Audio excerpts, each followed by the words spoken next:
നമസ്കാരം. ഞാൻ ഇന്ന് നിൽക്കുന്നത് നമ്മുടെ കൊല്ലം ജില്ലയിലെ അഞ്ചൽ വർഷ സിനിമാ തിയേറ്ററിൻ്റെ അടുത്ത് തന്നെയുള്ള ഒരു വീട്ടിലാണ്. ഇന്നലെ ഞാൻ എറണാകുളത്ത് വന്നതേ ഉള്ളൂ. വന്ന സമയത്താണ് ഇങ്ങനെ ഒരു ന്യൂസ് അറിയുന്നത്.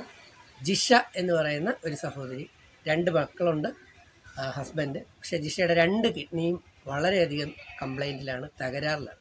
2 കിഡ്നിയും റീപ്ലേസ് ചെയ്തേ പറ്റത്തുള്ളൂ.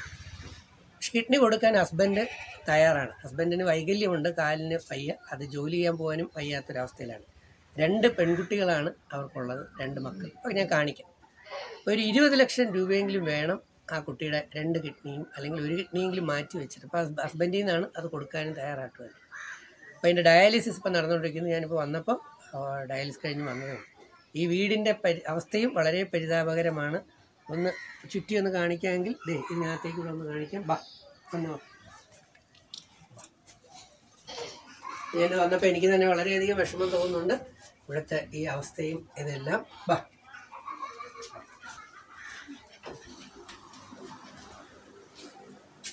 ഇതാണ് ജിഷ. ജിഷയ്ക്ക് സംസാരിക്കാൻ പറ്റുമോ? മൈക്ക് പിടിച്ചോ. ഓക്കെ. എത്ര നാളായി ഇവിടെ വന്നിട്ട് വയ്യാതായിട്ട്? 3.5 വർഷമായി. ഡയാലിസിസ് ചെയ്തുകൊണ്ടിരിക്കുന്നു. 2 കിഡ്നിക്കും പ്രശ്നമാണ്. ആഴ്ചയിൽ എത്ര ഡയാലിസിസ് ചെയ്യുന്നു? 2 ഡയാലിസിസ് ചെയ്തുകൊണ്ടിരിക്കുന്നു 3.5 വർഷം കൊണ്ട്. അല്ല, ഇപ്പൊ ഡയാലിസിസ് തുടങ്ങിയിട്ട് 3 മാസം ആവാറായി. ഇപ്പൊ ഇനിയിപ്പോ എന്താ ഡോക്ടർമാർ പറയുന്നത്? കിഡ്നി മാറ്റി വെച്ചേ പറ്റത്തുള്ളൂ.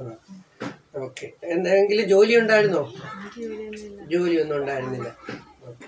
നമുക്ക് നോക്കാം. ഇത് ഡിപ്പാർട്ട്മെന്റ് ഓഫ് നെഫ്രോളജി, മെഡിക്കൽ കോളേജിന്റെ ബുക്ക് അല്ലേ? മെഡിക്കൽ കോളേജിൽ നിന്നുള്ള സംഭവമാണ് ഇത്. ബാക്കിയുള്ള ഡീറ്റെയിൽസ് ആണ്, ഫയലുകൾ എല്ലാം സത്യസന്ധമാണ് എന്ന് എനിക്ക് ബോധ്യപ്പെട്ടു. ഈ നിൽക്കുന്നത് 2 ജിഷയുടെ 2 മക്കളാണ്. എന്താ പേര്? അമൃത. എന്താ പേര്? ഏത് ക്ലാസ്സിലാണ് പഠിക്കുന്നത്? 8ൽ. 2 പെൺകുഞ്ഞുങ്ങളാണ്. ഹസ്ബൻഡാണ് നിൽക്കുന്നത്. അദ്ദേഹത്തിന് കാലിന് വൈകല്യമുണ്ട്. വേണ്ട പൊക്കി കാണിക്കണ്ട, ഞാൻ പറഞ്ഞാൽ അത് വിശ്വസിക്കുന്നവരാണ് എൻ്റെ സഹോദരങ്ങൾ. അപ്പോൾ വളരെ എന്തെങ്കിലും ജോലിയോ വരുമാനമോ എന്തെങ്കിലും ഉണ്ടോ? മൈക്ക് സെറ്റിന്റെ, അതെ, മൈക്ക് ചേർത്ത് പിടിച്ചു. മൈക്ക് സെറ്റുമായിട്ട് പോകും അല്ലേ? മൈക്ക് സെറ്റ് ഇപ്പൊ കൂടെ ഹോസ്പിറ്റലിൽ ഡയാലിസിനെ കൊണ്ടുപോകുന്ന ഇതിന് വേണം അല്ലേ? ഓക്കെ, വളരെ സന്തോഷം. എന്തായാലും നന്നായിരിക്കട്ടെ, ദൈവം അനുഗ്രഹിക്കട്ടെ. അപ്പോൾ ഇതാണ് എനിക്കിന്ന് എൻ്റെ സഹോദരങ്ങളെ അറിയിക്കാനുള്ളത്. എൻ്റെ അമ്മയുടെ ലാസ്റ്റിൽ എൻ്റെ അമ്മയ്ക്ക് ഡയാലിസിസ് തുടങ്ങുന്ന സമയത്താണ് ഈ ഒരു പ്രഷർ വന്നിട്ട് അമ്മയ്ക്ക് പോകേണ്ടി വന്നത്. അപ്പോൾ എനിക്ക് ഡയാലിസിസ് പറയുമ്പോഴും ടെൻഷനാണ്. ഇപ്പോൾ വലുതായിട്ടൊന്നും എനിക്ക് ചെയ്യാനായിട്ടില്ല. എന്നാലും ഇന്നലെ ഇത് അറിഞ്ഞ ഉടനെ എനിക്കിപ്പോൾ ഞാൻ ജോലി രാജിവെച്ചു. അറിഞ്ഞാണല്ലോ, നിങ്ങൾ വീഡിയോ ഒക്കെ കണ്ടവരുണ്ടാവും. അപ്പോൾ ഇപ്പോൾ ഏറ്റവും ലേറ്റസ്റ്റ് ആയിട്ട് ഞാനൊരു ഊത് എന്ന് പറയുന്ന സിനിമയിൽ അഭിനയിച്ചു. അത് ഷെഫീഖ് കുമാർ സംവിധാനം ചെയ്യുന്ന ഊത്. അതിൽ സലീം കുമാർ ചേട്ടനും ആയിട്ടാണ് ചെയ്തിരിക്കുന്നത്. അപ്പോൾ അതിൽ ചെറിയ എമൗണ്ട് കിട്ടി. അതിലെ ഒരു പങ്ക് ഞാൻ പഠിപ്പിക്കുന്ന കുറച്ച് കുട്ടികളുണ്ട്. അപ്പോൾ അതിൽ കോഴിക്കോട്ടത്തുള്ള ഒരു കുട്ടി, കാർത്തിക എന്ന് പറയുന്ന കുട്ടിക്ക് 1 വർഷത്തെ ട്യൂഷൻ ഫീസായിട്ട് അങ്ങോട്ട് അയച്ചു. അതിൽ ഒരു പങ്ക് എന്ന് പറയുന്നത് ഞാൻ ജിഷയ്ക്കായിട്ട് എടുക്കാൻ ദൈവം പറഞ്ഞു. മറ്റൊരു പങ്കുണ്ട്, അത് എയർപോർട്ടിൽ ഞാൻ വന്ന് ഇറങ്ങിയതിന് എനിക്കെതിരെ കള്ളക്കേസ് 2 അതിന് വക്കീലുമാർക്ക് കൊടുക്കാൻ വേണ്ടി മാറ്റി വെച്ചേക്കാണ്. അല്ലെങ്കിൽ അതുകൂടെ തരാമായിരുന്നു.